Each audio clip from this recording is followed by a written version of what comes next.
Praise lord.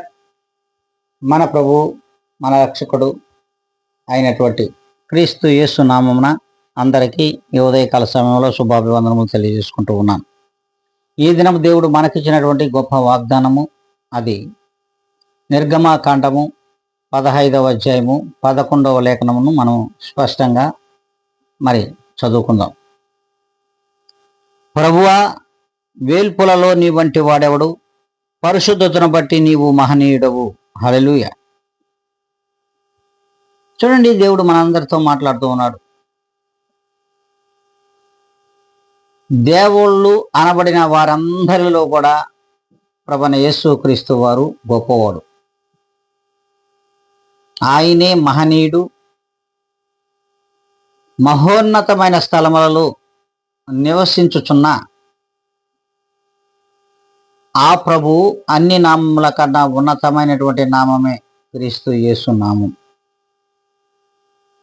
ఈయన పరిశుద్ధుడు, ఈయన మహనీయుడు.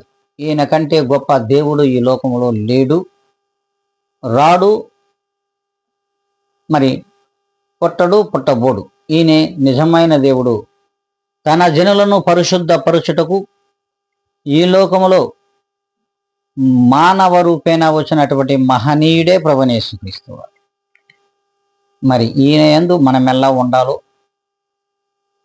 మనము అట్టి పరిశుద్ధుడైన క్రీస్తు యేసుకు మాదిరికరంగా ఉన్నామా లేదా ఒక్కసారి మనము పరీక్షించుకొని అట్టి పరిశుద్ధునికి మనము ఈ దినం నుండైనా సరే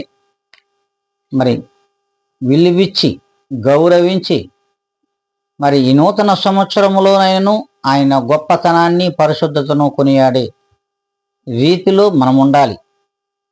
అలా ఉండగలిగిన నాడు ఆయన పరిశుద్ధతకు మనము నిదర్శనమై ఉంటామని దేవుని వాక్యం సెలవిచ్చుచున్నది. ఇటు వాక్యం మనందరిలో ఫలించడానికి అందరము కూడా ఈ 2026వ సంవత్సరంలో మొదటి ఆదివార దినమున ఇట్టి వాక్యమును మన హృదయంలో చేర్చుకుందాం. కళ్ళు మూసుకుందాం, ప్రార్థనలో ఏకీభిద్దాం. పరిశుద్ధుడా, ప్రేమ స్వరూపి, నీవు ఇచ్చిన గొప్ప వాగ్దానమును ఇప్పుడే ఏ దినమని మా అందరిలో ఫలింప చేయమని బ్రతిమలాడుకుంటూ జీవాధిపతి అయిన యేసుక్రీస్తు నామమున అడిగి వేడుకొని ప్రార్థిస్తున్నాను మా తండ్రి. ఆమేన్.